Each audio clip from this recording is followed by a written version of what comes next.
हो गया शुरू। हेलो बच्चों, नमस्कार। Good evening. क्या हाल है भाई सभी के? प्यारे बच्चे, एक बार सभी लोग जुड़ जाइए और फिर हम अपनी क्लास की शुरुआत करते हैं। आज हमारा जो एवरेज चैप्टर चल रहा है इसे हम लास्ट करने वाले हैं। तो 3 से 4 टाइप के क्वेश्चन मेरे पास इकट्ठे हो गए हैं। हालांकि कल मैं आपसे कह रहा था कि एक या दो टाइप के क्वेश्चन हैं, लेकिन मैंने फिर कई सारी बुक्स को कल देखा और फिर मैंने जितना भी मैक्सिमम सवाल मुझे मिल सकते थे आपके प्रैक्टिस पॉइंट ऑफ व्यू से, वो सारे मैंने सवाल आपके ले लिए हैं।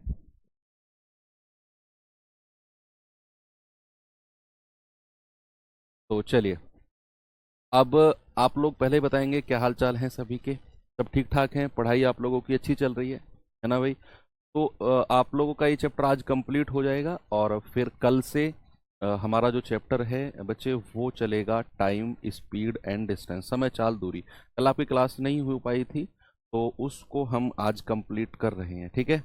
एक आध दिन जो बीच में अभी क्लास डिस्टर्ब हुई है, 1 2 दिन के लिए मैं क्षमा चाहता हूँ। क्लास मैं कभी बंक करता नहीं हूँ, है ना? बड़ा ही सिंसियर स्टूडेंट मैं रहा हूँ, तो उसके लिए मैं स्पेशल आपसे सॉरी बोलता हूँ। आपका जो सिलेबस है वो मैं बिल्कुल टाइमली पूरा करूँगा और चीज़ें बिल्कुल स्मूथली मैं कराऊंगा। आप उस चीज़ से बिल्कुल भी परेशान बच्चे ना हो, ठीक है?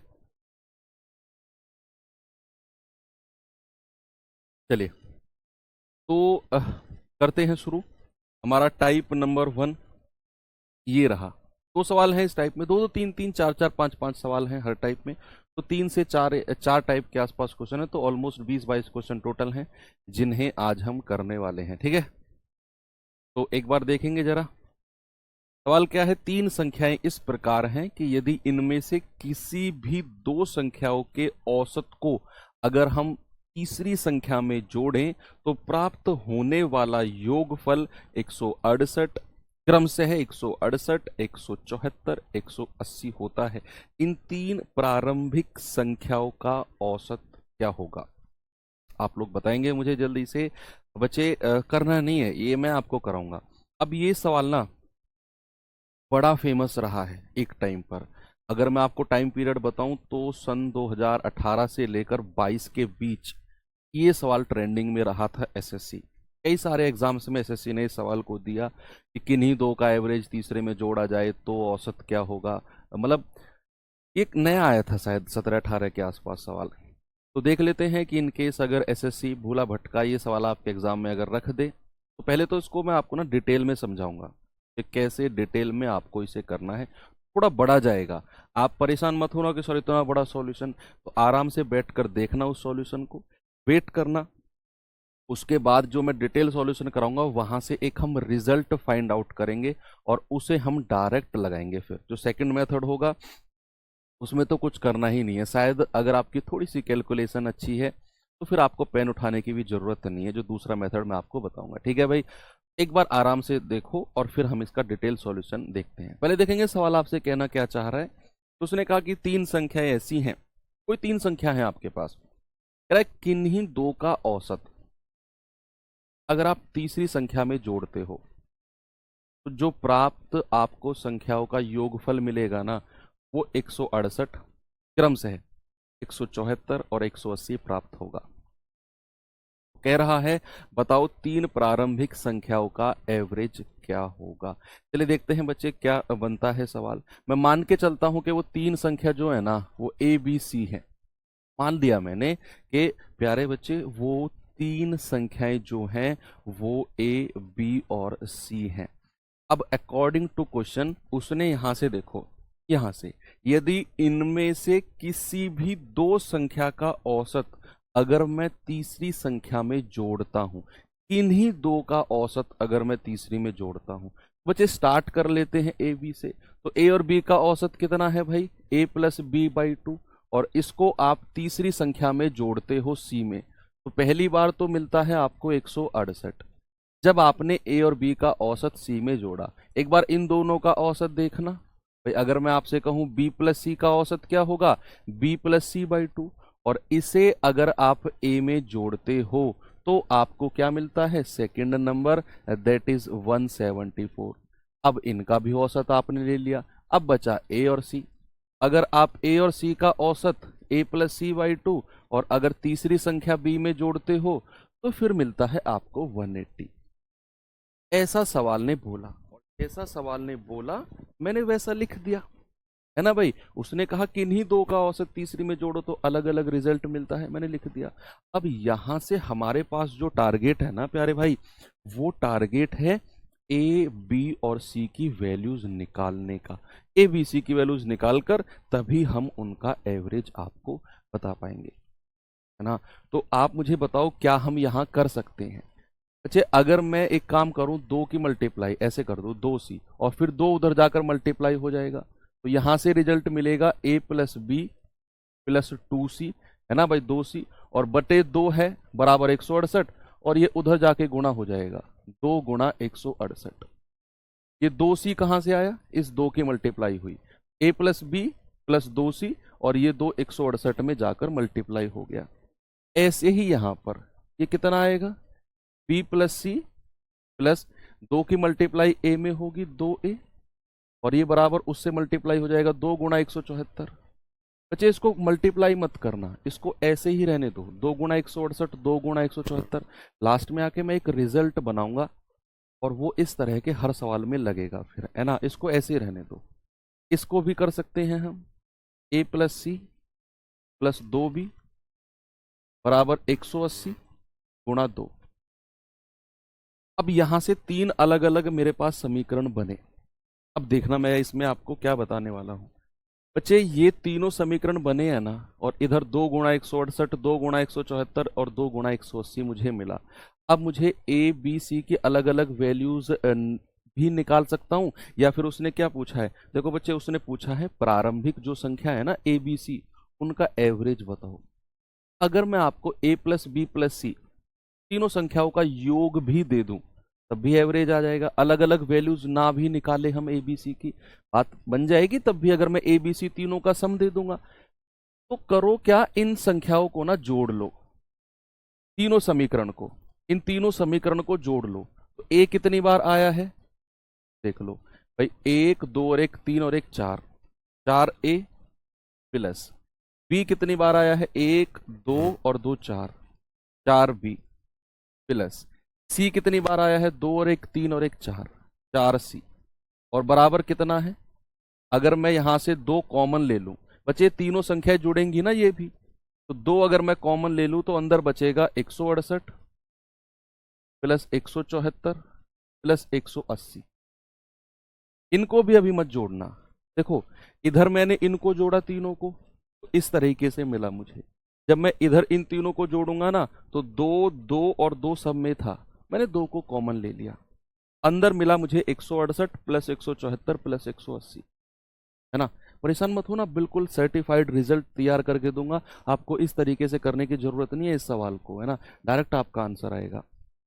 अब यहां से बच्चे अगर मैं 4 को कॉमन ले लेता हूं तो बचेगा कितना, a प्लस बी प्लस सी बराबर कितना, 2 168 प्लस 174 प्लस 180, है ना। ये 4 नीचे चला जाएगा, बचेगा क्या, a प्लस बी प्लस सी बराबर कितना आएगा, 2 168 प्लस 174 प्लस 180। अब आप कहेंगे सर आप इनको जोड़ क्यों नहीं रहे हो, अभी मैं बताऊंगा क्यों नहीं, मैं इनको ऐसे ही लिख रहा हूं। बच्चे अब ये आपको ए बी सी का योग मिल गया। आपसे क्या पूछा है, आपसे एवरेज पूछा है तीनों संख्याओं का। अगर मैंने आपको योग दे दिया कि भाई a प्लस बी प्लस सी जो है ये इतने बटे 4 है ना, 4 नीचे आ गया, ये योग है, तो एवरेज क्या होगा भाई, ए बी सी का योग दे दिया मैंने आपको। अब मैं आपसे कह रहा हूं भाई कि इनका ना एवरेज क्या होगा। तो तीन संख्या है ना, तीन संख्या है, एवरेज निकालने के लिए 3 से डिवाइड कर दो, तो इधर भी 3 से डिवाइड करना पड़ेगा, ये एवरेज आ जाएगा, एवरेज आ जाएगा। बात समझ में आई कि बच्चे जो ग्रीन पेन में है, जो ग्रीन पेन में है वो तो योग है, और मैंने व्हाइट कलर से अगर 3 से डिवाइड कर दिया तो फिर मैंने क्या कर दिया, मैंने एवरेज निकाल दिया तीनों संख्याओं का जो वो कह रहा है। अब आप यहां देखना, इधर रिजल्ट बनेगा डायरेक्ट, इधर डायरेक्ट क्या रिजल्ट बन रहा है, 2 से जाएगा 2 दूनी 4, आपका एवरेज कितना आ गया, आप कहेंगे 168 प्लस 174 प्लस 180 बटे, और 3 दूनी 6, और इसे सॉल्व कर लो, ये आपका आंसर आ जाएगा और यही आपका सर्टिफाइड रिजल्ट है। मैं एक बार क्विक आपको बता देता हूं सवाल को फिर से कि भाई ए बी सी मैंने 3 संख्या मानी। सवाल ने कहा किन्हीं दो का एवरेज अगर तीसरी में जोड़ा जाए तो अलग अलग संख्याएं मिलती हैं, 168, 174, 180। तो मैंने किन्हीं दो का एवरेज, ए बी का average a plus B by 2 तीसरी संख्या में जोड़ा 168, ऐसे ही ये, ऐसे ही ये, और फिर यहां से मैंने इनका एलसीएम लेकर या फिर क्रॉस मल्टीप्लाई करके दो को उधर ले गया, इस वाले दो को, ये भी 2a यहां पर आ गया और ये दो उधर मल्टीप्लाई हो गया, सेम ये। अब मैंने क्या किया, तीनों समीकरण को जोड़ दिया, तो तीनों समीकरण को जोड़कर मिला 4a 4b 4c, और यहां से मैंने दो को कॉमन ले लिया, अंदर मिला 168, 174, 180।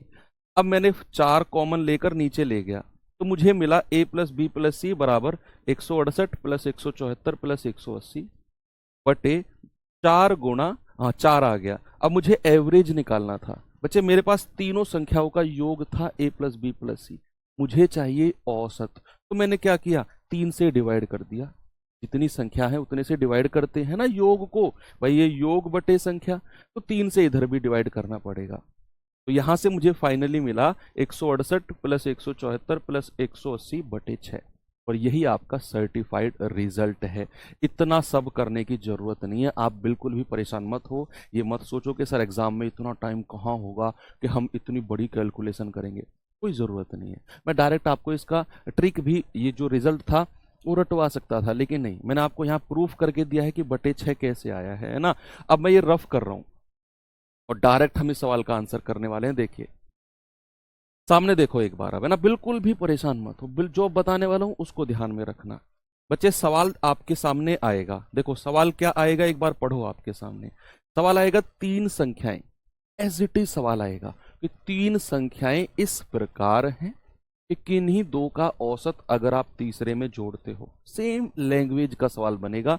तो भाई आपको क्रम से अलग अलग रिजल्ट देगा, डिजिट चेंज कर देगा एग्जाम में, है ना, और आपसे कहेगा तीनों प्रारंभिक संख्याओं का औसत क्या होगा, ये आपसे कहेगा। तो डायरेक्ट आपका जो औसत आएगा ना, डायरेक्ट आपका जो आंसर आएगा, डायरेक्ट आंसर पता है क्या करना है, उठाकर जो संख्याएं दी हुई है ना, 168 प्लस 174 प्लस 180, उठाकर 6 से डिवाइड कर देना है। और क्यों 6 से डिवाइड करना है, इसी के लिए मैंने आपको पूरा डिटेल सॉल्यूशन कराया है कि क्यों हम 6 से डिवाइड करते हैं, यही रीजन के लिए मैंने आपको पूरा डिटेल सॉल्यूशन कराया है बच्चे, ठीक है। तो अब बस आगे आंसर है ना, तो 8 4 12 का 2 हासिल का 1, 6 7 6 13 13 और 8 21 और 1 22 हासिल का 2, 1 2 3 और 2 5 और बटे 6, तो कितना जाएगा, 6 8 48, 6 7 42, आंसर आएगा ऑप्शन नंबर बी। यही आपने करना है और कुछ नहीं करना।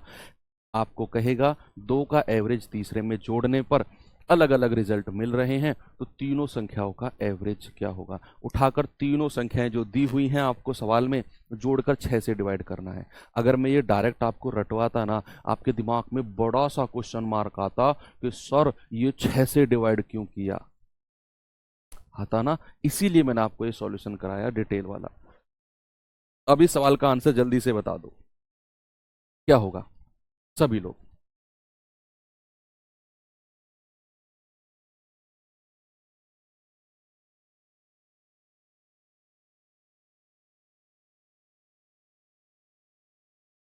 चलो देखते हैं।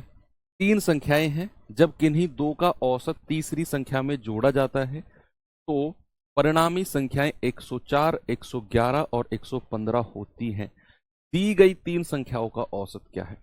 अगेन सेम क्वेश्चन है, जस्ट आपके ये संख्याएं अलग अलग हैं और आपको वो डिटेल सॉल्यूशन नहीं करना इस बार आपको जो मैंने लास्ट में रिजल्ट बताया है वही अप्लाई करना है। जल्दी से प्यारे भाई आंसर बताएंगे क्या होगा। वो कह रहा है किन्हीं दो का औसत अगर तीसरी में जोड़ा जाए तो अलग अलग रिजल्ट मिलते हैं, अलग अलग परिणाम मिलते हैं। तो तीनों संख्याओं का जो औसत होगा बच्चे, आपका जो आंसर होगा ना, वो डायरेक्ट आप कह सकते हैं कि सर 104 प्लस 111 प्लस 115 और क्या करना है, 6 से डिवाइड कर देना है, दैट्स इट। नहीं है ना। तो 4 और 1 5, 5 और 5 10, हासिल का 1, 1 2 और 1 3, 1 2 और 3, और डिवाइड किससे करेंगे, डिवाइड कर देंगे 6 से। तो कितना आएगा, 6 पंजे 30, 3 और 6 पंजे 30। आंसर कितना आएगा प्यारे बच्चे, आंसर आएगा 55। देखो कुछ भी तो नहीं था। जब मैं इसका डिटेल सॉल्यूशन करा रहा था तो इतने सारे बच्चे परेशान थे कि सर ये हो क्या रहा है ना। मैंने कहा तसल्ली रखो, लास्ट में आके मजा आएगा, है ना। तो मैंने कहा तीनों संख्याओं किन्हीं दो का एवरेज तीसरे में जोड़ने पर वाले सवाल आएंगे, और तीनों का एवरेज आपसे पूछेगा, तो आपको जो रिजल्ट आपको दिए हैं तीनों को जोड़कर 6 से डिवाइड करना है। जो बच्चे अब भी परेशान है, लेट जुड़े हैं कि 6 से क्यों कर रहे हैं, थोड़ा सा पीछे जाना क्लास खत्म होने पर और देखना, मैंने वहां समझाया है डिटेल में कि 6 से डिवाइड क्यों करते हैं। चलिए भाई, आज देखो, किसी भी चैप्टर की जब लास्ट क्लास होती है तो हम कैसे सवाल पढ़ते हैं, अच्छे लेवल के पढ़ते हैं ना। तो जितने भी अच्छा लेवल आज हो सकता है एवरेज का, वो सारा का सारा मैं आज आपको डिलीवर करने वाला हूँ। जितना भी अच्छा लेवल आप उठाकर देखो, जितने सारे चैप्टर भी हमने किए हैं, चाहे वो रेशियो प्रोपोर्शन हो, परसेंटेज हो, प्रॉफिट लॉस हो, आपका मिक्स रेलिगेशन हो, आपका ये एवरेज तो चल ही रहा है, जितने भी चैप्टर मैंने कराए हैं, आपका नंबर सिस्टम में तो कुछ है ही नहीं। सब चैप्टर की जो लास्ट क्लास थी वो गजब लेवल की थी। तो कभी भी आपको रिवीजन मोड पर जब आएंगे ना, आप ये सिलेबस कंप्लीट करने के बाद में, जनवरी फरवरी पूरा आपके पास है, दिसंबर भी ऑलमोस्ट मैं 6 7 8 10 दिन आपको दिसंबर में दे ही दूंगा, तो ऑलमोस्ट आपके पास 2 महीने हैं। जब भी आपको रिवीजन करें आप, तो और आपका अच्छी तैयारी है, अच्छा स्कोर आपका चल रहा है आपके मॉक टेस्ट में, फिर भी आप रिवीजन करना चाहते हैं, तो आप एप्लीकेशन खोलना और लास्ट की क्लास कर लेना हर चैप्टर की, है ना। अच्छे सवालों का अगर आपको रिवीजन करना है तो, और easy to moderate to basic सवाल करने हैं ना, तो बाकी तो उसकी तो जरूरत आपको पड़ेगी ही नहीं। आप करते चाहते हैं कि सर अच्छे सवाल का रिवीजन हो जाए, फिर से उठाकर लास्ट लास्ट क्लास का क्विक रिवीजन आप कर लेना हर चैप्टर का। मुश्किल से कितना 3 4 दिन में हो जाएगा, इसीलिए मैंने लास्ट क्लास को रखा है आपके लिए, ठीक है भाई।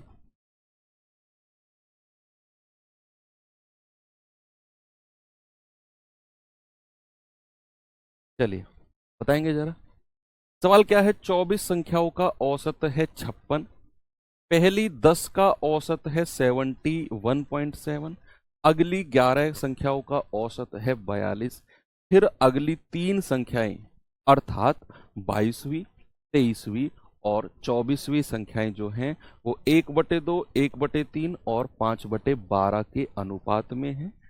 22वीं और 24वीं संख्या का एवरेज क्या होगा। सवाल मैं कराऊं, लिटरली कुछ भी नहीं है, बस सवाल की लैंग्वेज हो सकता है आपको थोड़ा सा परेशान करे, है ना। आप एक बात देखो, उसने कहा 24 का एवरेज 56 है। कल मैंने आपको सवाल कराए थे ना कि कुछ संख्याओं का एवरेज आपको दिया हुआ था, और उन्हीं में से कह रहा था कि पहली इतनी संख्या, बाद की इतनी संख्या, तो जो संख्या एक बची उसका एवरेज बताओ। था ना कल ये क्वेश्चन, ये उसी का ही एडवांस वर्जन है, नेक्स्ट टाइप है, उसी का ही आप ये मान सकते हो। तो कल मैंने कहा था ना कि मान लो 10 संख्याएं जो हैं वो उनका एवरेज ये है, अगर पहली 5 संख्याओं का एवरेज ये, फिर बाद की 3 संख्याओं का या 4 संख्याओं का एवरेज वो, तो जो लास्ट की एक संख्या बची वो कितनी होगी। वही था सवाल, है ना, उसी का ही एडवांस वर्जन है।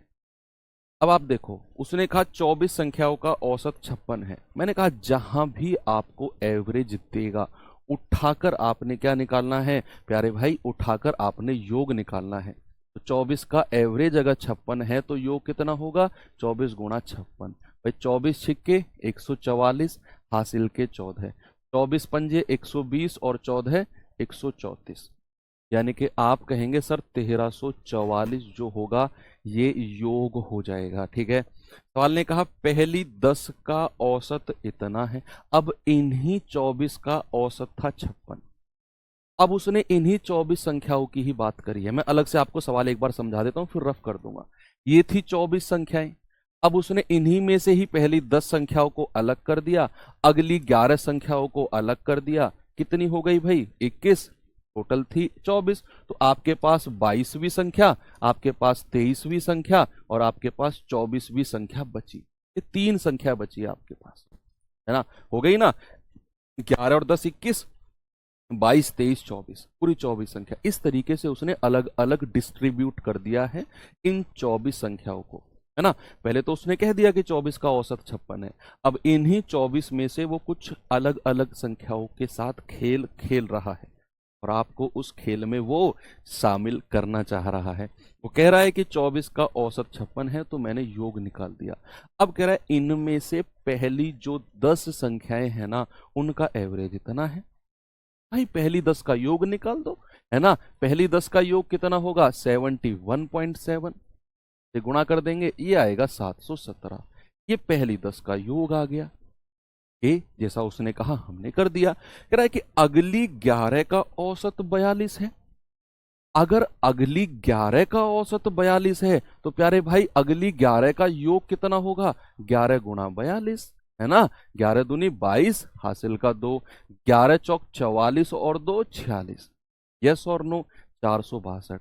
अब आप मुझे एक बात बताओ, सामने देखो एक बार, सामने फोकस करो कि मेरे पास संख्या थी 24 और मैंने तो 11 और 10 21 संख्याओं की ही बात करी है अभी।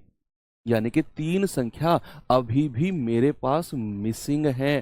तो सबसे पहले तो मुझे 21 का योग बता दो भाई। 11 और 10 21 का जो योग है, 21 का जो सम है प्यारे भाई, वो कितना होगा, 7 2 9, 6 और 1 7 और 7 और 4 11। ये 21 का योग आ गया 1179। अब कितनी संख्या बची है मेरे पास, अब बची है मेरे पास 3 संख्याएं, है ना। और कौन कौन सी, देखो उसने बोला भी है जो अगली 3 संख्याएं है ना, अर्थात 22वीं 23वीं और 24वीं। बच्चे यहां से अगर मुझे उनका योग निकालना हो, 22वीं 23वीं और 24वीं का योग अगर मुझे निकालना हो, तो मैं किस तरीके से निकालूंगा, मैं टोटल में से ये माइनस कर दूंगा। भाई 24 के योग में से मैं 21 का योग माइनस कर दूंगा। यस, है ना। तो प्यारे भाई 24 के योग में से माइनस करिए जरा। 14 में से 9 गए 5, 13 में से 7 गए 6, 2 में से 1 गया 1, ये तो 165 आ गया, है ना भाई। उठाकर मैंने इसमें से ये माइनस कर दिया तो मुझे 165 मिल गया। 3 संख्याओं का योग, कौन कौन सी 3, 22वीं 23वीं और 24वीं का आपको योग मिल गया। अब ये 3 संख्याएं किस रेशियो में है, 1/2। 22वीं 23वीं 24वीं का रेशियो भी दिया है ना, 1/3 और 5/12। मैं एक बार पूरे सवाल को रिपीट करूंगा, ये अच्छा टाइप का क्वेश्चन है, अच्छे टाइप्स में आता है ये। ऐसे मैं 1-2 सवाल और कराऊंगा आपको, दिमाग में चीजें सेट हो जाएंगी। अगर इस लेवल तक सवाल बना तो आप ना अप्रोच लगा सको। तो अब ये 3 रेशियो दिया हुआ है और तीनों का योग भी आपके पास है, बन गया सवाल, है ना। जरा क्या करेंगे, 2 3 और 12 का एलसीएम क्या होता है, 2 3 12 का एलसीएम होता है 12। तो 12 की गुणा तीनों में कर दो, यहां भी और यहां भी। ये कितना आएगा, 2 छिक्के 12, 3 चौके 12, 12 से 12 गया 5, यानी कि 6 4 और 5 का रेशियो बना। भैया टोटल 165 दिया हुआ है। आप क्या ये कह सकते हो 6 और 4 10, 10 और 5 15 यूनिट का मान कितना है, आप यहां देख लो, 6 और 4 10 और 5 15 यूनिट का मान 165। 1 यूनिट का मान 15 एकम 15, 15 एकम 15।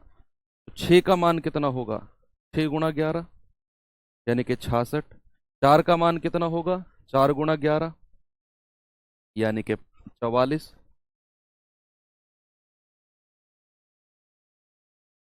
44 और 5 का मान कितना होगा, 5 गुणा 11 यानी कि 55।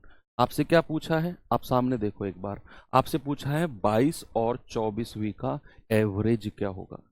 चलो देखते हैं, 22 और 24वीं संख्या कौन सी है भाई, 22वीं तो ये रही और 24वीं ये रही। इनका एवरेज बताना है ना, तो 66 + 55 और बटे 2, ये आपका आंसर है। कितना आएगा, 6 और 5 11, 6 और 5 11 और 1 12, 121/2 यानी कि 60.5। क्या आंसर आएगा प्यारे भाई, 60.5, ऑप्शन नंबर डी। अब इसको फिर से समराइज करते हैं। सामने देखो, जिन बच्चों को थोड़ी सी भी परेशानी आई एक बार सामने देखो। सवाल था मेरे पास, इसका कोई शॉर्ट ट्रिक नहीं है बच्चे, कोई शॉर्ट ट्रिक इसका नहीं है।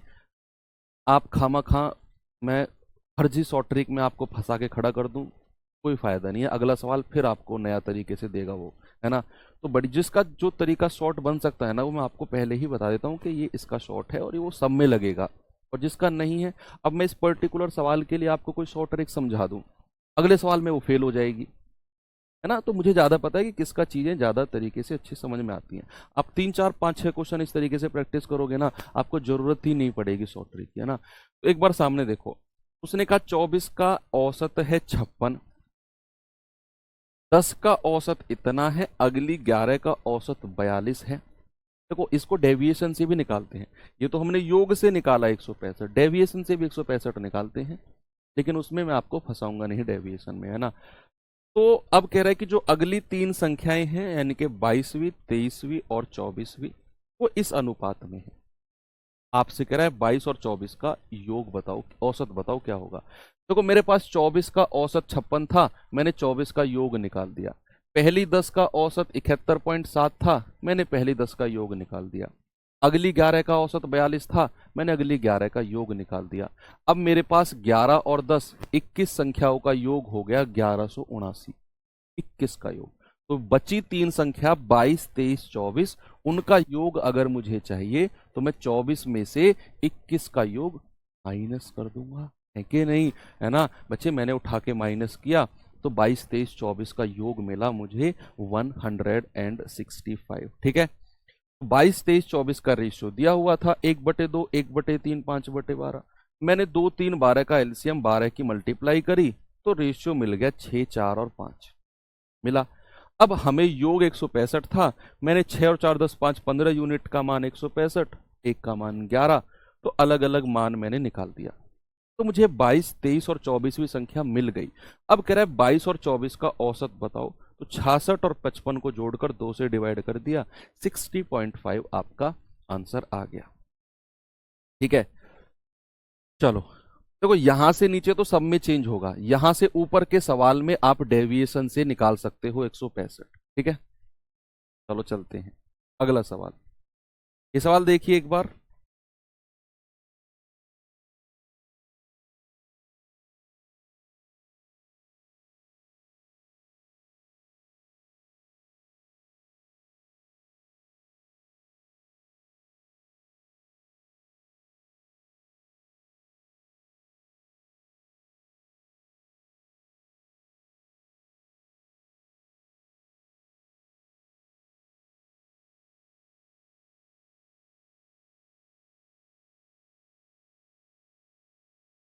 चलो देखिए एक बार प्यारे भाई सवाल को, क्या है सवाल में।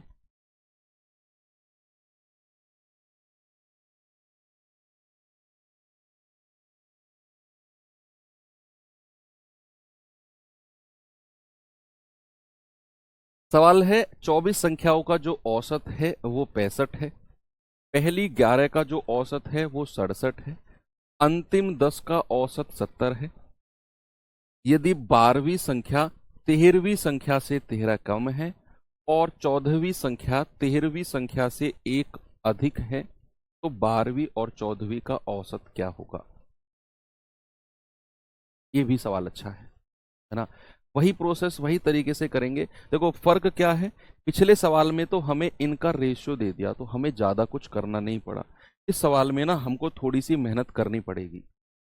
क्या मेहनत करनी पड़ेगी वो भी मैं आपको बताऊंगा, पहले आपको जहां तक पहुंचना है वहां तक चलो। उसने कहा 24 का एवरेज 65 है। बच्चे क्या करेंगे, हम 24 का योग निकालेंगे, 24 गुणा 65 कितना आएगा, 24 पंजे 120 हासिल का 12, 24 छिक्के 96, 96 और 12 कितना होता है 108, है ना। तो आप कहेंगे सर 24 का जो योग है ना वो आ गया 1080, 24 का जो योग है वो आ गया कितना बच्चे, वो आ गया 1080। चलो ठीक है। आगे उसने क्या बोला, आगे उसने कहा कि भाई पहली 11 का जो औसत है वो 67 है, पहली 11 का औसत।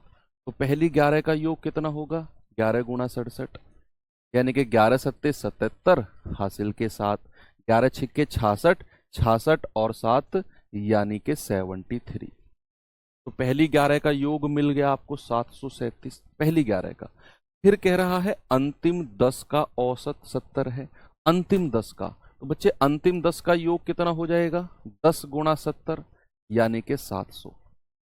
अब आप एक बात जरा गौर करना, सामने देखो बच्चों, एक बात जरा आप गौर करना। संख्या टोटल कितनी है मेरे पास?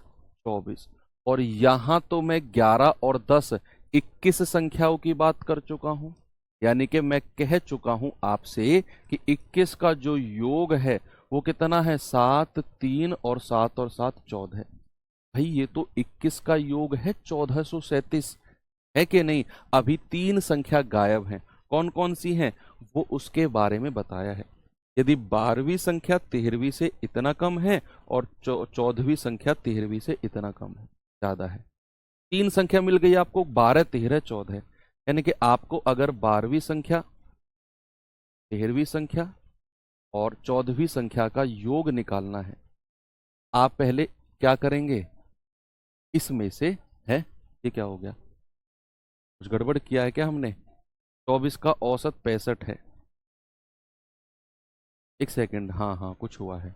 24 पंजे 120, हासिल के 12, 24 छिक्के 144। अरे सॉरी सॉरी सॉरी, नहीं ज़्यादा आएगा। 24 छिक्के 144 और 12 156। ठीक है भाई, ठीक है, वो आएगा 1560, है ना बच्चे? आप 1560 में से 1437 है ना माइनस कर दो। 1560 में से 1437 माइनस कर दो, तो आपको इन 3 संख्याओं का योग मिल जाएगा। अरे ठीक है ठीक है ठीक है भाई, ठीक है, वो 1560 था। 10 में से 7 गया 3, और 5 में से 3 गए 2, और ये कितना आएगा? 5 में से 4 गया 1, ये आ गया 123। जो योग आया है 12, 13, 14वीं संख्या का, वो 123 है। अब यहां तक आप सबने कर लिया। अब आपके पास एक चैलेंजिंग टास्क आया। आपके पास प्यारे भाई एक चैलेंजिंग टास्क आया। कौन सा? वो आया कि 12, 13 और 14 का अनुपात बनाना। पहले सवाल में तो दिया हुआ था 12, 13, 14 का, यहां उसने एक पहेली बना दी आपके लिए, एक आपके लिए पजल बना दी। देखो यहां से लेकर और यहां तक, यहां से लेकर यहां तक की संख्या पढ़ो, सवाल लाइन पढ़ो, आपको एक पजल वाली फील आएगी, जैसे आपसे कोई पजल को सॉल्व करने के लिए बोला हो। उसने कहा कि 12वीं संख्या जो है ना वो 13वीं से 13 कम है। जलसीर हुई ना? 12वीं संख्या 13वीं से 13 कम है, और 14वीं संख्या 13वीं संख्या से 1 अधिक है। 14वीं संख्या 13वीं से 1 अधिक है। यस। अब आप क्या करो भैया, 12वीं संख्या ने भी अपने आप का कंपैरिजन 13वीं से किया है कि 12वीं संख्या जो है वो 13वीं से 13 कम है। अगर मैं 13वीं संख्या को मान लेता हूं आर, मैंने कह दिया कि 13वीं संख्या जो है ना वो आर है, मान लिया मैंने। तो सवाल ने कहा कि अगर 13वीं संख्या आर है ना, तो 12वीं संख्या 13वीं से 13 कम है। तो 12वीं संख्या कितनी हो जाएगी? 13 कम हो जाएगी। प्यारे भाई 12वीं संख्या हो जाएगी आर माइनस 13। होगी कि नहीं? यस और नो में देखो, ऐसे गर्दन हिलाओ, मुझे दिख रहे हो आप सभी लोग, है ना? कि अगर मैंने 13वीं संख्या को आर माना, तो 12वीं संख्या उस 13वीं संख्या से 13 कम रहेगी। आप कहेंगे यस सर, बिल्कुल सही पकड़े हो आप, वो आर माइनस 13 हो जाएगी। अब आगे चलते हैं। उसने कहा जो 14वीं संख्या है ना, जो 14th नंबर है, वो 13वीं संख्या से 1 ज्यादा है। जो 14वीं संख्या है ना वो 13वीं से 1 ज्यादा। अगर 13वीं संख्या को मैं आर कहता हूं, तो 14वीं संख्या 1 ज्यादा हो जाएगी। ये कितनी हो जाएगी? R plus 1। तो आपको तीनों संख्याओं का रेशियो मिल गया। मिला कि नहीं? आप कहेंगे यस सर मिल गया है ना? तो अब एक बार जरा मुझे आंसर बता दो आप लोग, जोड़कर आर का मान बता दो। अगर मैं इन तीनों को जोड़कर 123 के बराबर करता हूं, क्या मिलेगा? R minus 13 plus R plus 1 बराबर 1 2 3। आर आर आर कितना हो गया? 3R। माइनस का 13 प्लस 1 माइनस का 12 बराबर 1 2 3। यहां से 3R कितना आ जाएगा? 3R आ जाएगा 1 2 3 प्लस का 12, यानी कि 1 3 5। तो यहां से R कितना आ गया भाई? 1 3 5 बटे 3, यानी कि 3 चौके 12, 3 पंजे 15। भाई आपको आर की वैल्यू मिल गई 45, तो यही निकालना था आपको। उसके बाद तो सवाल कुछ बचा ही नहीं। अगर आर की वैल्यू 45 निकाल दी ना आपने, अगर आपने आर की वैल्यू 45 निकाल दी तो फिर तो सवाल हो गया। 12वीं संख्या कितनी हो जाएगी? 45 माइनस 13 यानी कि 32। और ये संख्या कितनी है? ये तो 45 है ही है। और ये कितनी है?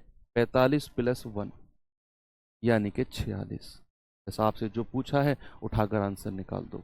सवाल ने कहा 12वीं और 14वीं का एवरेज क्या होगा?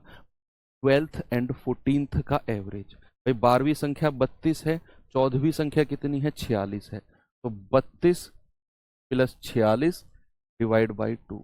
6 और 2 8, 4 3 7 बटे 2। आंसर कितना आएगा? आंसर आ जाएगा 39। ऑप्शन नंबर सी आपका सही है। सवाल का लेवल अच्छा है, नो डाउट। ये टाइप मैंने कहा ना, आज मैं चैप्टर का लास्ट की तरफ ले जा रहा हूँ, जो मुझे लग रहा है आज चैप्टर कंप्लीट होगा भी नहीं है। मेरे पास नंबर ऑफ क्वेश्चन ज़्यादा हैं। हम कल भी कंटिन्यू रखेंगे इस चैप्टर को, अगर कंप्लीट नहीं हुआ तो ठीक है। अगर हो गया तो कोई दिक्कत ही नहीं है। ये सवाल और करो जरा, देखेंगे एक बार सवाल को।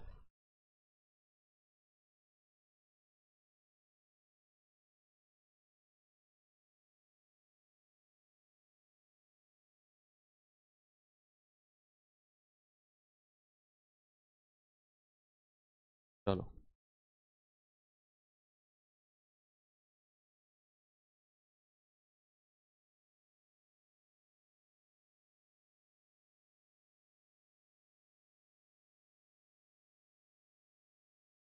देखेंगे बच्चे एक बार सवाल को जरा। सवाल है 8 संख्याओं का औसत 52 है और पहली 3 का औसत 50 है, अगली 2 का औसत 54 है। सेम क्वेश्चन है। मैं 2-3 क्वेश्चन इसलिए लाया हूं ताकि ना अच्छा सवाल है, आपके दिमाग में सेट हो जाए ना चाहते हुए भी, है ना। 8 का औसत 52, पहली 3 का औसत 50, अगली 2 का औसत 54, 7वीं संख्या छठी से 5 अधिक है और 8वीं संख्या से 2 अधिक है। Very good. 7वीं और 8वीं का औसत क्या होगा? अगेन ये पजल वाला क्वेश्चन कह सकते हो। तो प्रोसेस अपना वही रहेगा शुरू का। तो भाई 8 का औसत अगर 52 है तो 8 का योग कितना हो जाएगा? 8 गुना 52, यानी कि 8 दूनी 16 और 8 पंजे 40 और 1 41। आप कहेंगे 416, तो सर योग हो गया 8 संख्याओं का, 8 संख्याओं का योग हो गया। अब कह रहा है कि भाई इनमें से पहली 3 का औसत 50 है, पहली 3 का औसत, तो पहली 3 का योग कितना हो जाएगा? 3 गुना 50। आप कहेंगे सर 150। फिर कह रहा है कि अगली 2 का औसत 54 है, तो अगली 2 का योग कितना हो जाएगा? अगली 2 का योग कितना हो जाएगा? 108। अब मेरे पास 8 संख्याएं हैं, लेकिन मैंने जो अभी तक बात करी है वो 3 और 2 5 संख्याओं की करी है। अगर मैं 5 का योग आपसे पूछूं तो ये कितना आएगा? 8, 5 और 2, 258। और बची कौन कौन सी संख्या है वो ये पजल बताएगी। यहां से पजल स्टार्ट है कि 7वीं संख्या छठी से 5 अधिक और 8वीं संख्या से 2 कम, यानी कि छठी, 7वीं और 8वीं 3 संख्याएं बच गई हैं। भाई 7वीं, 8वीं और छठी, 6th, 7th और 8th 3 नंबर बच गए हैं, है ना। तो अगर मुझे उनका योग निकालना है, 6th plus 7th plus 8th, तो कितना आएगा? आप ना 8 के योग में से 5 का योग माइनस कर दो। 16 में से 8 गए 8, 10 में से 5 गए 5 और 3 में से 2 गया 1, ये 158 आ गया, 3 संख्याओं का योग। अब हमारे पास चैलेंज है कि जो ये पजल है ना, इस पजल से हमें छठी, 7वीं और 8वीं संख्या का रेशियो निकालना। ये हमारे पास चैलेंजिंग टास्क बनता है एक। चलो देखते हैं सवाल कैसे हमें सॉल्व करना है। एक बार सवाल को आराम से देखेंगे बच्चे। सवाल ने कहा कि 7वीं संख्या छठी से 5 अधिक है। इसी बात पे फोकस करो बस, कि 7वीं संख्या छठी से 5 अधिक है। अगर मैं छठी संख्या को कुछ मान लूं, अगर मैं छठी संख्या को मान लेता हूं आर, तो सातवीं संख्या उससे 5 ज्यादा हो जाएगी। जो सातवीं संख्या होगी वो कितना ज्यादा हो जाएगी, वो उससे 5 ज्यादा हो जाएगी। तो आप कहेंगे सर सातवीं संख्या हो जाएगी r+5। ये आपने बहुत अच्छा किया ऐसे बोलकर सर। आगे चलते हैं। अब कहता है जो सातवीं संख्या है वो छठी से तो 5 अधिक है और आठवीं से 2 कम है, तो अधिक है, सॉरी, आठवीं से 2 अधिक है। अभी वो केवल सातवीं संख्या के बारे में बात कर रहा है। भाई जैसे मैं आपसे कहने लगूं कि मैं आपसे 2 गुना तेज दौड़ सकता हूं और इससे 3 गुना तेज दौड़ सकता हूं। मैंने अपना ही कंपैरिजन आपसे और इससे दोनों से कर लिया कि नहीं? यस। तो सातवीं संख्या छठी से 5 अधिक है और आठवीं से 2 अधिक है। आठवीं से भी 2 अधिक है। क्या मैं ये कह सकता हूं क्या कि जो आठवीं संख्या है वो सातवीं से 2 कम होगी? भाई अगर मैं आपसे 5 साल बड़ा हूं तो क्या ये बात ऐसे भी बोली जा सकती है कि आप मुझसे 5 साल छोटे हो? यस, लेट्स सपोज अगर मैं आपसे ये कहूं कि मैं आपसे ना 40 साल बड़ा हूं, ये बात ऐसे भी तो कह सकता हूं कि आप मुझसे 40 साल छोटे हो। कैसे भी कह सकते हैं। तो उसने यही तो कहा कि सातवीं संख्या आठवीं से 2 अधिक है। इसको ऐसे भी तो कह सकते हैं कि आठवीं जो संख्या है वो 2 कम होगी सातवीं से। बात वही है। तो सातवीं संख्या r+5, तो आठवीं कितनी हो जाएगी? 2 कम कर दो इसमें से, ये बचेगी r+3। बस सवाल को समझने का फेर है। मैंने ऐसा क्यों बोला सर? मेरे पास सातवीं संख्या थी r+5, मुझे आठवीं निकालनी थी, इसीलिए मैंने ये बोल दिया कि सातवीं संख्या अगर आठवीं से 2 अधिक है तो आठवीं संख्या 2 कम हो जाएगी सातवीं से। सातवीं दी हुई थी, मैंने आठवीं निकालनी थी तो 2 कम कर दिया, है ना? अब आप इसको जोड़कर इसके बराबर कर दो तीनों को। आर आर आर 3r और 5 और 3 8 बराबर 158। तो यहां से 3r कितना हो जाएगा? 150। r कितना हो जाएगा? यानी कि 50। r आपको 50 मिल गया। अगर r 50 मिल गया तो आपको फिर सारी संख्याएं आराम से मिल जाएंगी। ये 50 हो जाएगा, ये कितना हो जाएगा? 50 और 5 55, और ये हो जाएगा 50 और 3 53, है ना? 50 रख दिया। अब कह रहा है आपसे कि सातवीं और आठवीं का औसत। यार बच्चे आपसे सातवीं और आठवीं का औसत पूछा है तो 55 + 53/2, 5 3 8, 5 5 10/2। आप कहेंगे सर 54 आ गया। 54 आ गया। ऑप्शन नंबर ए आपका बिल्कुल सही है। तो ये बड़ा बेस्ट टाइप का क्वेश्चन था। मैंने 3 क्वेश्चन आपको कराए हैं और आप कभी भी ये सवाल नहीं भूलेंगे। प्रैक्टिस जरूर करना है बच्चे। अब आपको और भी स्पेशल टाइप में कराने वाला हूं, ठीक है?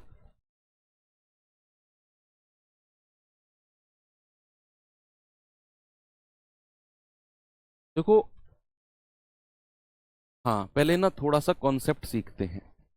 पहले थोड़ा सा कॉन्सेप्ट सीखते हैं। कॉन्सेप्ट है क्या? आप मुझे एक बात बताओ कि औसत का क्या मतलब होता है? बहुत अच्छा टाइप है, मतलब बहुत अच्छा कॉन्सेप्ट है। और इसके ऊपर 2 टाइप के क्वेश्चन मैं आपको कराऊंगा और फिर आपके 2 3 टाइप के क्वेश्चन और बच जाएंगे। हो सकता है शायद कल शिफ्ट करनी पड़े हमें बाकी क्लास। जल्दबाजी में नहीं कर रहा हूँ बच्चे, ना ही मैं करूंगा। बहुत सारे बच्चे इस चीज़ को लेकर परेशान है, सर बहुत धीरे पढ़ा रहे हो, ऐसे तो सिलेबस नहीं। पेपर फरवरी में है, मैं सिलेबस टाइमली करा दूंगा। इस मंथ में भी मैं आपको 5 से 6 से 7 दिन दे दूंगा अलग से। मैं 5 6 दिन अलग से दे दूंगा। मुझे कराने दो बच्चे प्लीज। ये मेरा पर्सनल फायदा नहीं है इसमें कोई, आप ही का फायदा है। आप खुद सोचो, मैं एक अध्यापक हूं, मैं 2 क्लास में भी समेट सकता हूं एक चैप्टर को। मैं नहीं समेट रहा हूं, आप समझो। अगर आप एक सीरियस स्टूडेंट हैं, आप एक फोकस्ड स्टूडेंट है, तो आप इस बात को समझ पा रहे होंगे कि ये मास्टर 2 क्लास में भी खत्म कर सकता है चैप्टर को, लेकिन नहीं कर रहा है। मैं नहीं कर रहा हूँ क्योंकि मैं नहीं चाहता हूँ। मैं जानता हूँ बहुत सारे बच्चे नाखुश हैं इस बात से कि सर आप क्लास लंबी लंबी भी ले रहे हो और ज़्यादा क्लास भी ले रहे हो, ऐसे कैसे काम चलेगा? भाई हमें किसी को प्रूफ नहीं करना है, ना मुझे ना आपको, हमने ये कोर्स यहाँ से पढ़ा, हमने ये चीज़ पढ़ कंप्लीट कर लिया। एग्जामिनर आपसे पूछने नहीं आएगा कि आपने कितनी क्लास में कंप्लीट करा, अरे वाह आपको मिलता है अवार्ड, आपने 2 क्लास में कंप्लीट कर दिया चैप्टर, ये लो शील्ड ले जाओ। एग्जामिनर तो सवाल देगा, आप चाहे 1 क्लास में चैप्टर कंप्लीट कर रहे हो, चाहे आप 10 क्लास में कर रहे हो, आप अगर उस सवाल को कर गए आप नंबर ले जाओ, नहीं तो साइड हटो। ये गला cut competition, throat cut competition बोलते हैं इसको। तो जो आपको एक भी क्वेश्चन अगर मैं आपका छोड़ दूं तो वो रिस्क है आपके सिलेक्शन के साथ। आप खुद सोचो, मैं कोई टाइप छोड़ दूं, यार ये लंबा जा रहा है छोड़ो, क्लास एक और करवानी पड़ेगी, ये टाइप हटा दो, आपको पता भी नहीं चलेगा मैं हटा दूंगा, लेकिन वो कहीं ना कहीं रिस्क है आपके सिलेक्शन के साथ बच्चे। वो आपके फ्यूचर के साथ, आपके परिवार की उम्मीदों के साथ रिस्क मैं लूंगा अगर मैं ऐसा करूंगा तो। मैं नहीं चाहता। आप लाखों बच्चे इस क्लास को देख रहे हो, 1.5 लाख बच्चे इस क्लास को देख रहे हैं, कुछ अब देख रहे हैं कुछ बाद में देखेंगे, तो 1.5 लाख परिवार के साथ मैं धोखा करूंगा अगर मैं ऐसा करूंगा तो। मैं 2-4 चंद लोगों की मैं बुराई झेल सकता हूँ, लेकिन 1.5 लाख लोगों के साथ मैं बुरा नहीं कर पाऊंगा, है ना। ये बात आप मेरी समझो, ठीक है। तो चलिए कॉन्सेप्ट सीखते हैं।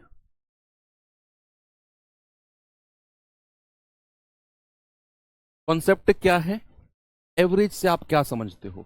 अच्छा, एवरेज होता है ये कि सर सब इक्वल हो जाए, है ना। इक्वल का मतलब है जहां ना कोई अमीर हो ना कोई गरीब हो, सब इक्वल है। भाई अभी आप बाहर निकलते हो, आप देखते हो यार एक व्यक्ति भीख मांग रहा है, एक व्यक्ति स्कॉर्पियो में चल रहा है, एक व्यक्ति स्विफ्ट में चल रहा है, एक व्यक्ति मारुति 800 में चल रहा है, एक व्यक्ति रोल्स रॉयस में चल रहा है, एक व्यक्ति हेलीकॉप्टर में उड़ रहा है। मतलब डिस्पैरिटी फैली पड़ी है लोगों में, है ना। कोई इतना अमीर है कि भाई साहब वो मार्केट जाने के लिए भी 2 करोड़ की गाड़ी में जा रहा है ना। 10 रुपए के सामान के लिए वो 1000 रुपए का तेल फूक रहा है। एक ऐसा व्यक्ति है, और एक ऐसा व्यक्ति है जो एकमात्र एक वक्त की रोटी के लिए भी पूरे दिन मेहनत करता है। बड़ी डिस्पैरिटी है लोगों में, डिस्पैरिटी यानी कि भिन्न भिन्न प्रकार के लोग हैं स्तर वाइज अगर मैं देखूं तो। लेकिन अगर आप खुद सोचो कि ऐसा हो, आप मार्केट निकलो और हर व्यक्ति के पास बराबर पैसा हो, वो भी गलत है वैसे ऐसा होना भी। लेकिन आप लेट सपोज मान लो कि आप ना मार्केट निकले, और भाई अगर आपकी जेब में 200 रुपए है ना मार्केट निकलने पर, तो सबकी जेब में 200-200 रुपए हो, दैट इज कॉल्ड एवरेज। अगर आपके पास आईफोन 15 है ना, आप मार्केट में निकले गए, भाई साहब टशन झाड़ूंगा लोगों को दिखाऊंगा, पता चला आप जहां गए हर व्यक्ति के पास आईफोन 15 है, तो फिर काहे का टशन। वही कहता है एवरेज, यानी कि जो सबके पास इक्वल हो, दैट इज कॉल्ड एवरेज। बात समझ में आ गई ना, कि सबके पास इक्वल इक्वल इक्वल इक्वल है, वही होता है एवरेज। ना कोई ज्यादा ना कोई कम। ये मैंने फर्स्ट क्लास में समझाया था, और मैंने आपको डिफरेंट तरीके से यहाँ इसको रिवाइज करा दिया। सर क्यों कराया रिवाइज, इसका रिलेशन है अभी देखना। कॉन्सेप्ट क्या है बच्चे, मैंने इसका कल भी एक कॉन्सेप्ट सिखाया था, मैंने कहा था ना कि मैं कल यूज करूंगा, कि किस प्रत्येक संख्या में कुछ जोड़ने पर एवरेज बढ़ गया, कुछ घटाने पर। देखो अब मुझे एक बात बताओ, किसी कक्षा का जो एवरेज है, किसी कक्षा का जो औसत है, किसी क्लास का जो एवरेज है, मैंने आपसे कहा बच्चों का औसत वजन, औसत वजन जो है वो मैंने कहा 50 किलो है। औसत वजन 50 किलो का मतलब है कि भाई ये नहीं है कि उस क्लास में हर बच्चा 50 किलो का बैठा है। कोई ज्यादा का होगा, कोई कम का होगा, कोई 60 किलो का बच्चा होगा, कोई 40 किलो का होगा, है ना। लेकिन जब हम उनका औसत निकाला हमने, तो वो यहां पर आकर रुक गया। ऐसे देखो ये अलग अलग है, मैंने कहा औसत ऐसे होगा, मतलब ये नीचे आएगा, ये थोड़ा ऊपर जाएगा, ये औसत हो गया। ऐसा नहीं है कि यहाँ आप बैठे हो और मैंने कहा एवरेज, तो ये यहीं रुका रहे और ये नीचे आ जाए, ना ना ना ना। औसत का मतलब है आप भी थोड़ा झुको, हम थोड़ा उठते हैं, अब बराबर पे आ जाएंगे, है ना। वो औसत होता है। तो औसत वजन 50 का मतलब है कि कुछ ज्यादा लोग रहे होंगे, वो थोड़े से डाउन आए होंगे, कुछ कम रहे होंगे वो ऊपर। वो तो निकालना आप जानते हैं। अब मुझे एक बात बताओ, मुझे एक बात बताओ, कक्षा छोड़ो, आप मुझे, मैं आपको ना थोड़ा अलग बताता हूँ। 5-4 लोग ले लेते हैं, A B C D, A B C D, इसका भी वजन 50 किलो है, इसका भी वजन 50 किलो है, और इसका भी वजन 50 किलो है, और इसका भी वजन 50 किलो है। सबका वजन 50-50 किलो ले दिया, तो औसत कितना होगा? औसत कितना होगा? आप कहेंगे सर औसत होगा 50। भाई सबका 50-50 है तो औसत भी 50 होगा, है ना? सबका इक्वल इक्वल वजन है, एवरेज भी 50 होगा।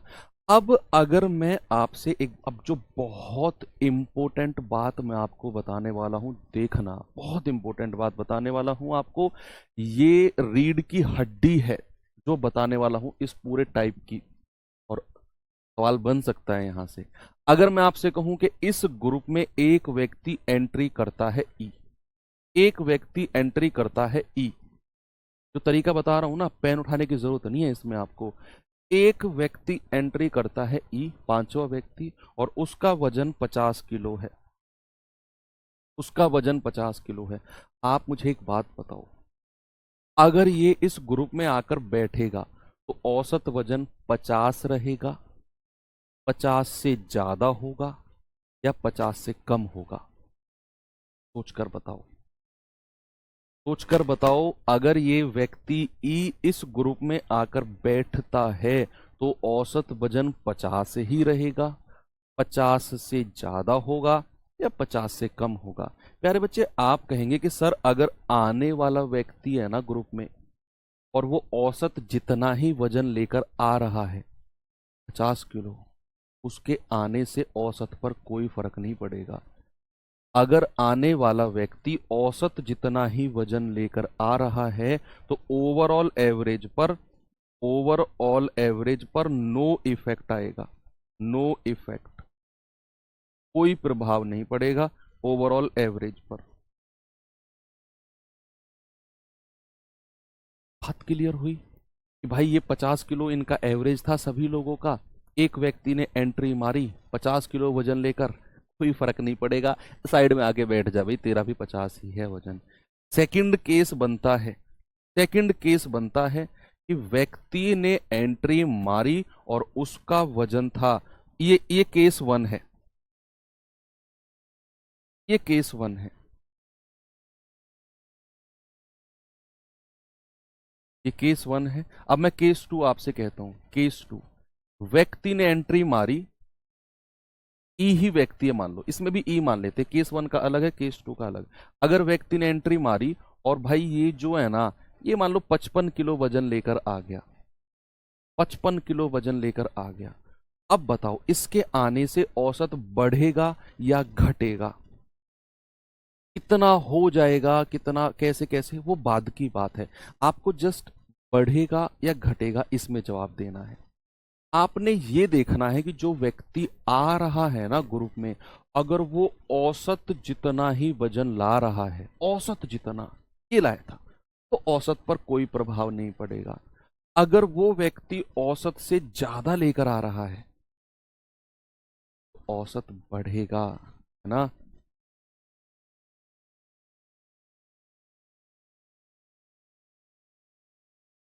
तो अगर आने वाला व्यक्ति औसत से ज्यादा वजन लेकर आ रहा है, भाई वो क्या करेगा, वो आएगा और जो उसके पास एवरेज से एक्स्ट्रा वजन है ना, जो एवरेज से एक्स्ट्रा वजन है, उसको आपस में बांट देगा, जिसकी वजह से ओवरऑल एवरेज क्या होगा, ओवरऑल एवरेज बढ़ेगा। आप डायरेक्ट ये बात ध्यान रखो कि अगर आने वाला व्यक्ति औसत से ज्यादा लेकर आ रहा है ना, औसत से ज्यादा लेकर आ रहा है, तो उसके आने से औसत बढ़ेगा। ओवरऑल एवरेज क्या होगा, ओवरऑल एवरेज, ओवरऑल एवरेज क्या होगा, इंक्रीज। ओवरऑल औसत क्या होगा, बढ़ेगा, अगर वो औसत से ज्यादा ला रहा है। और तीसरा केस क्या बनता है कि एक व्यक्ति आया, केस थ्री, एक व्यक्ति आया और वो औसत से कम वजन लेकर आ रहा है, मान लो 45 किलो वजन ला रहा है, औसत से कम। अब आप समझ गए कि सर अगर औसत से कम लाएगा ना तो इसके आने से औसत घटेगा, कम होगा, नो डाउट, है ना? तो यहां पर ओवरऑल, ओवरऑल एवरेज क्या होगा, ओवरऑल एवरेज होगा सर कम, डिक्रीज होगा, बहुत इंपॉर्टेंट टाइप है बच्चे, बहुत इंपॉर्टेंट कॉन्सेप्ट है। तीन कॉन्सेप्ट बताए आने वाले व्यक्तियों के। केस वन क्या था कि अगर वो औसत जितना ही वजन लेकर आएगा तो कोई इफेक्ट नहीं पड़ेगा औसत पर। अगर वो औसत से ज्यादा वजन लेकर आ रहा है तो भाई ओवरऑल एवरेज इंक्रीज होगा, और अगर वो औसत से कम वजन लेकर आ रहा है तो ओवरऑल एवरेज क्या होगा, डिक्रीज होगा। ये आने वाले व्यक्तियों के केस हैं जो ग्रुप में ऐड होते हैं। अब एक केस बनता है जो ग्रुप को छोड़कर जा रहे हैं, जो ग्रुप को छोड़कर जा रहे हैं, एक केस वो बनता है। तो भी मैं आपको समझा देता हूं, इसी में समझा दूं, ये रफ कर देता हूं बच्चे, चलो ये रफ कर देता हूं। आप ना आप दूसरा बनाना, आप अपनी कॉपी में रफ नहीं कर सकते हैं ना, आप दूसरा बनाना, ये मैं इसी में ही आपको समझा देता हूं।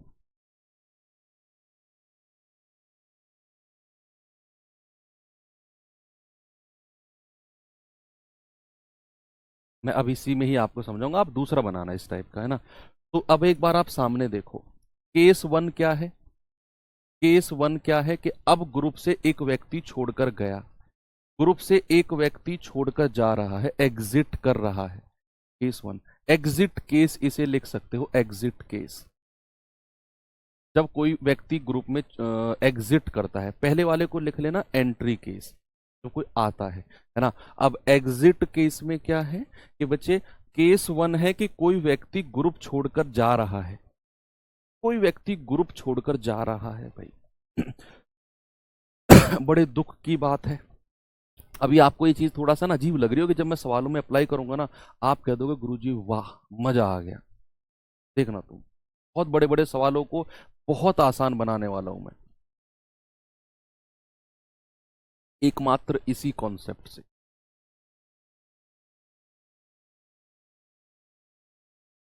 देखो, मैंने कहा केस वन है कि जब कोई व्यक्ति छोड़कर गया और वो एवरेज जितना ही वजन लेकर जा रहा है, एवरेज जितना ही वजन लेकर जा रहा है, कितना, 50 किलो वजन लेकर जा रहा है।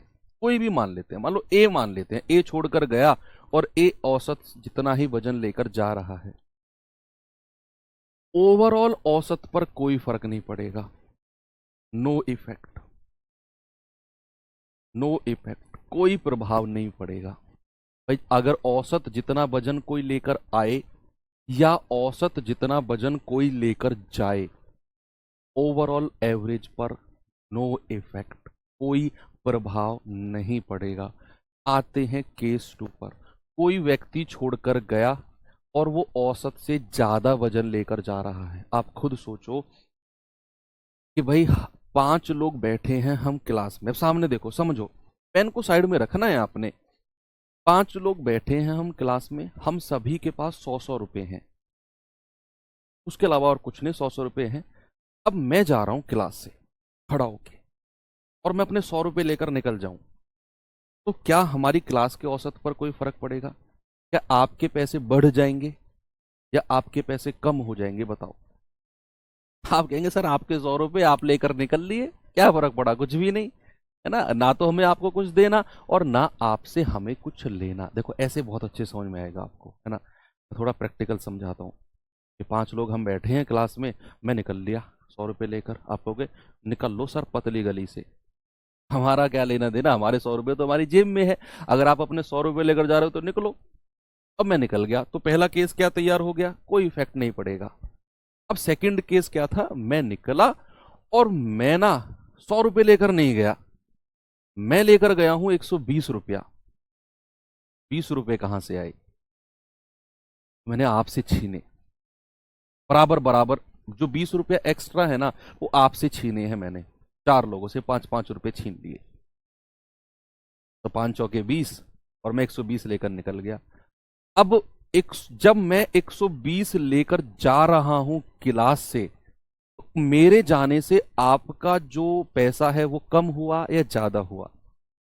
सर ऐसे समझ में आ रहा है आप, बिल्कुल, है ना। मैं अगर औसत से ज्यादा वजन लेकर जा रहा हूं, मैं 100 रुपए लेकर नहीं जा रहा, मैं 120 लेकर जा रहा हूं, आपसे 5-5 रुपए ले लिए मैंने, तो तो मेरे जाने से आपका एवरेज जो है वो कम होगा ना।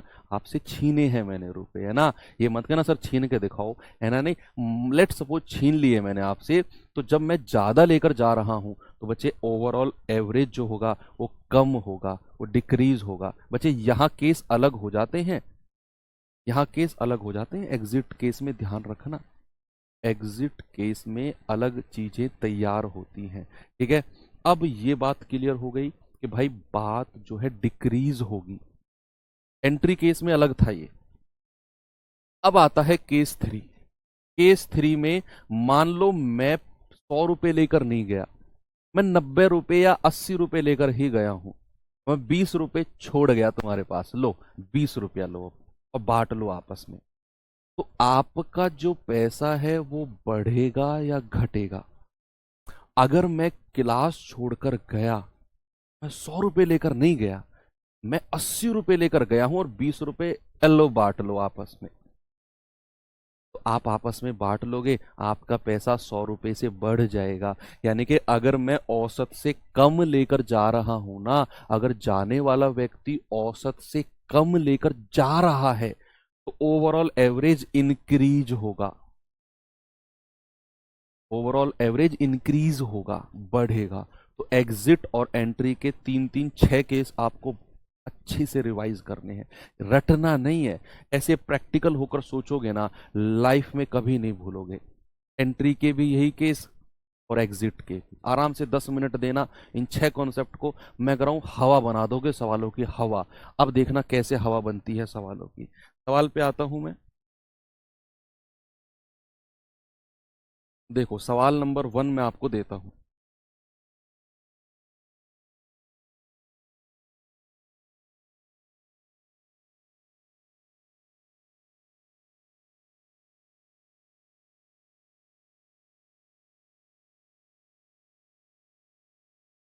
देखो एक बार सवाल को।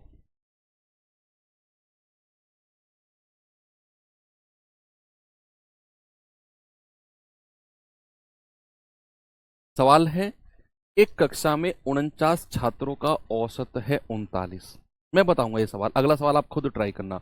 और जो ये सवाल मैं करा रहा हूं ना आज, अल्टीमेट लेवल है, बहुत ही अल्टीमेट लेवल है। पढ़ना जरूरी है। जरूरी नहीं हर शिफ्ट आसान बने, किसी शिफ्ट में अच्छा लेवल भी बनेगा मैथ्स का, नो डाउट। तो हमें हर शिफ्ट के हर स्टूडेंट को ना रेफरेंस में लेकर चलना है, हर शिफ्ट के हर स्टूडेंट को, हर शिफ्ट के हर स्टूडेंट को हमें रेफरेंस में लेकर चलना है। एक कक्षा में 49 छात्रों का औसत कितना है? 39। उनमें से 7 जिनका औसत भार 40 है कक्षा छोड़ देते हैं, और अन्य 7 जिनका औसत भार 54 है कक्षा में शामिल हो जाते हैं। तो कक्षा का नया औसत कितना होगा? कक्षा का नया औसत कितना होगा? अब देखना इस सवाल में आपको किस तरीके से डिजाइन करके समझाऊंगा, कोशिश करना अगला सवाल ऐसे आप करो। ये मुझे करने तो पेन साइड में रखोगे, मजा आएगा पढ़ने में। खुद उलझे रहोगे तो चीजें क्लियर नहीं होंगी बच्चे, है ना। ये बात ध्यान रखना। चलो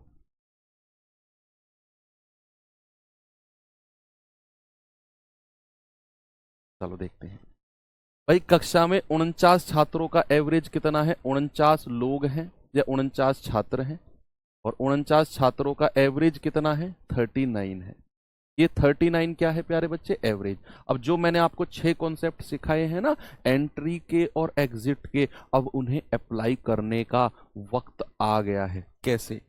और आप कहेंगे गुरुजी मजा आ गया। मैं कह रहा हूँ बच्चे ये सवाल बेसिक से आप करने लगोगे ना समवम निकाल कर, भाई साहब हालत खराब हो जाएगी 49 की 39 में गुणा करते करते ही, है ना। लेकिन यहाँ कुछ गुणा ही नहीं करना, आपने देखना भाई बहुत मजा आने वाला है। ऐसा लगेगा सर कोई बच्चों वाला खेल हो रहा है ये तो। और ये डेविएशन मेथड है जो मैं आपको सिखाया है मैंने, डेविएशन है वो। देखो अब 49 छात्रों का औसत है 39। सवाल ने कहा कि 7 लोग, औसत भार 40 है, कक्षा छोड़ देते हैं, एग्जिट कर गए। कितने लोग? 7 लोग एग्जिट कर गए, 7 छात्र एग्जिट करे हैं, 7 लोग एग्जिट करे हैं। एवरेज कितना है जिनका? बच्चे जिनका एवरेज है 40। अब आप मुझे बताओ वो औसत से ज्यादा लेकर गए हैं या कम लेकर गए हैं?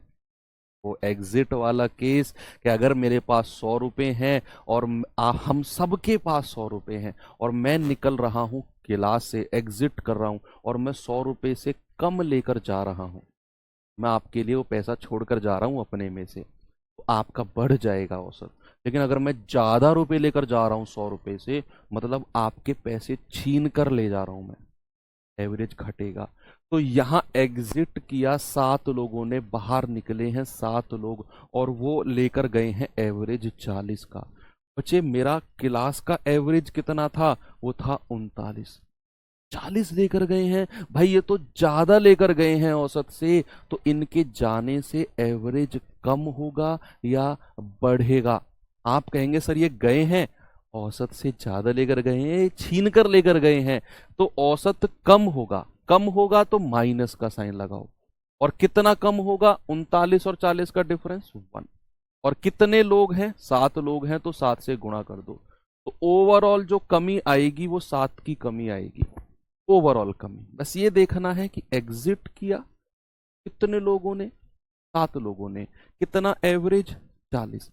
औसत से कितना कम ज्यादा है? 1 ज्यादा है, यानी कि वो छीन कर ले जा रहे हैं 1। एवरेज कम होगा, कितना कम होगा? -1 इंटू 7 यानी कि -7। और अन्य 7 जिनका एवरेज 54 है वो कक्षा में शामिल हो गए। एंट्री भी 7 लोगों ने करी है, पैरेलल एंट्री 7 लोगों ने करी है और एवरेज कितना है उनका? एवरेज है 54। अब जरा एंट्री वाला केस मुझे बताओ बच्चे, एंट्री वाला केस बताओ कि अगर औसत से ज्यादा लेकर आ रहे हो, औसत से ज्यादा लेकर आ रहे हो, तो भाई औसत बढ़ेगा या घटेगा? भाई हम 5 लोग कक्षा में बैठे हैं, हमारे पास 100-100 रुपए हैं। एक आया छठा भाई, 1000 रुपए थे उसके पास, तो वो आएगा तो हमको बांटेगा पैसे, तो हमारे पास पैसे बढ़ जाएंगे कि कम होंगे? बढ़ेंगे ना। तो जब औसत से ज्यादा लेकर एंट्री हुई है तो एवरेज बढ़ेगा, और बढ़ेगा तो प्लस। कितना बढ़ेगा? आप कहेंगे सर ये तो 15 बढ़ेगा, और कितनी संख्या है? 7। 15 सत्ते 105, प्लस का 105। ओवरऑल देखेंगे तो ओवरऑल क्या होगा? माइनस का 7 प्लस का 105, कितना होगा? प्लस का 98, प्लस का 98 होगा योग में। तो एवरेज में कितना बढ़ेगा? एवरेज में कितना बढ़ेगा प्यारे बच्चे? आप कहेंगे 98 बटे, और कितने छात्र हैं? 49। भाई देखो 7 लोग गए हैं, 7 लोग आए हैं, संख्या पे कोई फर्क ही नहीं पड़ा है। भाई 7 लोग कक्षा छोड़कर गए, 7 लोग आ गए, संख्या तो 49 की 49 ही है ना, तो 49 से डिवाइड कर देंगे, ये आ जाएगा प्लस का 2। एवरेज जो है प्लस का 2 होगा। आपसे कह रहा है नया औसत, तो नया औसत क्या होगा प्यारे भाई? नया जो औसत है वो कितना होगा? आप कहेंगे सर पुराना औसत था 39, उसमें 2 प्लस कर दो, 41। ऑप्शन नंबर ए बिल्कुल सही है, और ये बेस्ट क्वेश्चन है, बेस्ट सॉल्यूशन है क्वेश्चन का। ये मत सोचना सवाल नहीं बन सकता है, 100% ये एलिजिबल है आपके एग्जाम में आने के लिए। आएगा, आ सकता है, तो ये मत सोचना कभी भी कि ऐसा सवाल थोड़ी आएगा। भाई क्यों नहीं आएगा? कुछ है थोड़ी सवाल में। आपने एंट्री और एग्जिट के केस क्लियर होने चाहिए, सवाल तो आ जाएगा। चलिए एक सवाल और देता हूं, ये सवाल देखिए जरा।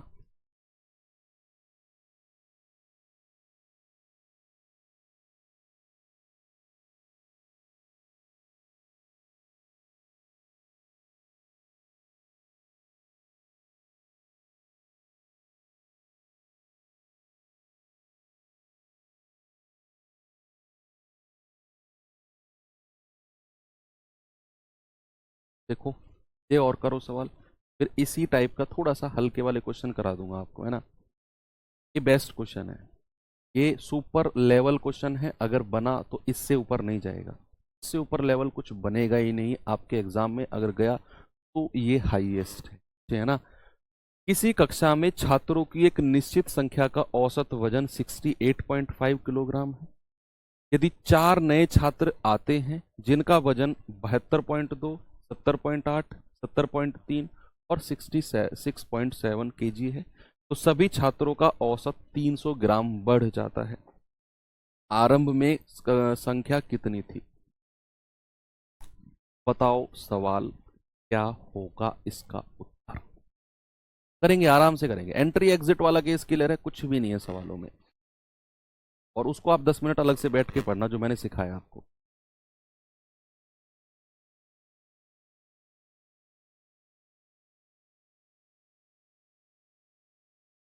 देखो, किसी कक्षा में छात्रों की एक निश्चित संख्या का औसत वजन कितना है? बच्चे एवरेज कितना है? आप कहेंगे सर एवरेज है 68.5। ये एवरेज है।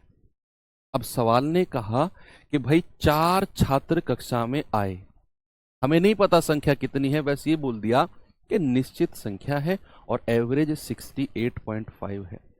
अब सवाल ने कहा कि 4 नए छात्र कक्षा में आए और उनका वजन इतना इतना इतना और इतना है। कक्षा में आए हैं ना, तो ये एंट्री वाला केस है, ये एंट्री वाला केस है, ना कि एग्जिट वाला। 4 लोग आए हैं, 1 2 3 और 4, 4 लोग कक्षा में आए हैं, एंट्री वाला केस है ये। और उनका वजन कितना कितना है? ये 72.2, ये 70.8 और तीसरा 70.3 और चौथा 66.7। ये 4 लोग हैं जिन्होंने क्लास में एंट्री मारी है। अब इन 4 लोगों ने क्लास में एंट्री तो मारी, अब हम देखेंगे कि इनके आने से एवरेज बढ़ा या कम हुआ। बच्चे ए बी सी डी में 4 लोग मान लेता हूं, ए बी सी डी। अब पहले ए की बात करते हैं इंडिविजुअली। पॉइंट के बाद एक संख्या, यहां चारों संख्याओं में पॉइंट के बाद एक एक संख्या है ना सब में। आपकी कैलकुलेशन को आसान बनाने के लिए थोड़ी देर के लिए पॉइंट भूल जाओ। आप मान के चलो ये संख्या 685, 722, 708, 703 और 667 है। मैंने पॉइंट को थोड़ी देर के लिए भूल गया, बाद में लगा दूंगा मैं एक संख्या पहले, क्योंकि पॉइंट के बाद एक एक संख्या है ना सब में, तो मैं पॉइंट को हटा रहा हूं थोड़ी देर के लिए, आपकी कैलकुलेशन आसान बन जाएगी बच्चे, है ना। अब मुझे बताओ, ए आया, एंट्री मारी ए ने, और ये 685 है, ये 722 लेकर आया, तो ए के आने से एवरेज बढ़ेगा या घटेगा? भाई एवरेज था 685 और एंट्री मारी ए ने, औसत से ज्यादा लेकर आया है, 722 लेकर आया है। ध्यान रखना 722, औसत 685 है। तो अगर आने वाला व्यक्ति, ऐसे सोचो प्रैक्टिकल, हम 5 लोग बैठे हैं, 100 रुपए हमारी जेब में है, बाहर से आया व्यक्ति 1000 रुपए लेकर आ गया, हमें बांटेगा ना, और हमारे पास पैसा ज्यादा हो जाएगा। तो भैया एवरेज 685 था, जो व्यक्ति आया वो 722 लेकर आया है, एवरेज बढ़ेगा ना? कितना बढ़ेगा? प्लस डिफरेंस ले लो भाई, 12 में से 5 गए 7 और 11 में से 8 गए 3, भाई 37 बढ़ेगा। पॉइंट को बाद में लगा लेंगे, है ना। अब बी की बात करते हैं, बी की बात करते हैं। एवरेज था 685, ये 708 लेकर आया है, तो कितना बढ़ा है भैया? 8 में से 5 गए 3, 10 में से 8 गए 2, 23 प्लस का ये 703 लेकर आया है, ये कितना बढ़ाएगा? 18 प्लस का, भाई ज्यादा लेकर आ रहा है ना एवरेज से। लेकिन जब मैं डी की बात करता हूं, जब मैं बात करता हूं डी की, तो डी पर फोकस करो। ये एवरेज 685 है, ये 667 लाया, औसत से कम लेकर आया है। और अगर औसत से कम लेकर आ रहा है ना, तो औसत कम हो जाएगा, क्योंकि भाई ये तो कम ला रहा है। कितना? 15 में से 7 गए 8 और 7 में से 6 गया 1, भैया 18 कम होगा, 18 कम। ओवरऑल देखो, प्लस का 37, प्लस का 23, प्लस का 18 और माइनस का 18। देखो ये तो आपस में कट गए, ये 7 3 10, 3 2 5 और 1 6, 60 है ना। और सभी संख्याओं के बाद पहले एक एक पॉइंट है, तो यहां पॉइंट लगा दो, बस लास्ट में पॉइंट लगा दिया मैंने एक संख्या पहले। मैंने ये पॉइंट को शुरू में काउंट नहीं किया था, कैलकुलेशन आसान बन जाएगी, है ना। तो 6.0 यानी कि 6। अब 6 kg है, तो इसको ग्राम में बनाने के लिए 1000 से गुणा कर दो, इतना ग्राम बन गया। अब इतने ग्राम का फर्क आया है इन 4 लोगों के आने से। इन 4 लोगों के आने से औसत इतने ग्राम बढ़ गया। तो कितनी संख्या, सॉरी, वजन इतने ग्राम बढ़ गया, 6000 ग्राम वजन बढ़ गया इनके आने से। जो 4 लोग आए हैं, ओवरऑल निकाला है ना हमने 6 kg प्लस का, यानी कि इन 4 लोगों के आने से ओवरऑल 6 किलो वजन बढ़ा है, और इसकी वजह से औसत वजन 300 ग्राम बढ़ गया। और अगर हमें संख्या निकालनी है, अगर हमें संख्या निकालनी है तो प्यारे बच्चों संख्या निकलेगी 6000 ग्राम और बटे औसत वजन कितना है 300 ग्राम, तो ये जाएगा 20 बार, यानी कि संख्या 20 है वर्तमान। इन 4 लोगों के आने के बाद संख्या 20 है। आपसे कह रहा है आरंभ में कितनी संख्या थी। इन 4 लोगों के आने से पहले संख्या कितनी थी, तो आरंभ में कितनी थी बच्चे, आरंभ में थी संख्या 20 और उसमें से 4 माइनस कर दो, आप कहेंगे 16। ऑप्शन नंबर बी आपका बिल्कुल सही जवाब है। ओके, अल्टीमेट का भी अल्टीमेट लेवल क्वेश्चन है। परेशानी अगर हो रही है तो लाजमी है, वो परेशानी कोई दिक्कत नहीं है, सबको परेशानी हो रही है, आप इसका रिवीजन 2-3 बार करना, इसीलिए मैंने क्लास और बढ़ाई है। तो लेवल अच्छे हैं कुछ सवालों के, मैं नहीं चाहता कि आज क्लास कंप्लीट होकर दिमाग में ना वो मिक्सर की ग्राइंडर की तरह ना वो सब कुछ मिक्स हो जाए। आप इन पे कॉन्सेप्ट पे फोकस करेंगे, मजा आएगा आपको, है ना। तो चलो ठीक है भाई, एक सवाल अब मैं आज आपको होमवर्क दे देता हूँ, ये रहा सवाल इसी टाइप का, बाकी हम क्लास अब कल कंप्लीट करेंगे। ठीक है बच्चे, कल हम ये चैप्टर कंप्लीट कर देंगे। हो सकता था आज ही मैं कंप्लीट कर देता, लेकिन फिर मतलब क्वेश्चन नंबर ऑफ क्वेश्चन ज़्यादा है। अभी अभी भी मेरे पास एटलीस्ट 20 क्वेश्चन कम से कम है। 20 क्वेश्चन का मतलब क्लास बहुत लंबी चली जाती है, 1 सवा घंटा। और अभी तो कोई बात नहीं, एक और क्लास से ही, है ना। इस बार हम संडे को भी क्लास करने वाले हैं, तो संडे मान लेंगे कि संडे की क्लास एडजस्ट कर दी हमने, है ना। परसों से हम लोगों का चैप्टर शुरू होगा, टाइम स्पीड डिस्टेंस, समय चाल दूरी। और परसों डे कौन सा है, परसों डे है आपका संडे ही है। संडे को टाइम स्पीड डिस्टेंस पढ़ेंगे, तो थोड़ा सा ज़्यादा पढ़ लेंगे, क्या फ़र्क पड़ता है, थोड़ा सा ज़्यादा, 2 घंटे की जगह 3 घंटे पढ़ लेंगे, और फिर आने वाले 4-5 दिन में वो भी कंप्लीट हो जाएगा। फिर आपका SI CI और मेंसुरेशन बचेगा। सिंप्लीफिकेशन तो एक दिन का है। SI CI, SI भी 3 क्लास, छोटा चैप्टर है जैसे मिक्सचर वाला था। CI थोड़ा सा है, 4 क्लास उसमें चाहिए मुझे। और मेंसुरेशन भी 3-4 क्लास का है, 4-4-8, 3-11, तो वही 12-13 क्लास के आसपास आपकी क्लास बची हुई है। आज कितनी, 8 तारीख है, तो 20-22 तारीख तक आपका सिलेबस हो जाएगा, उसकी परेशानी नहीं है ना बच्चे। और 5 इसकी जोड़ लो तो 25 तारीख के आसपास, 25 से पहले पहले करा दूंगा, आप उसकी परेशानी मत लो, ठीक है। तो बाकी इसको क्वेश्चन का आंसर टेलीग्राम ग्रुप पे बताना, और मिलते हैं हम कल के सेशन में। तब तक के लिए थैंक यू, बाय बाय।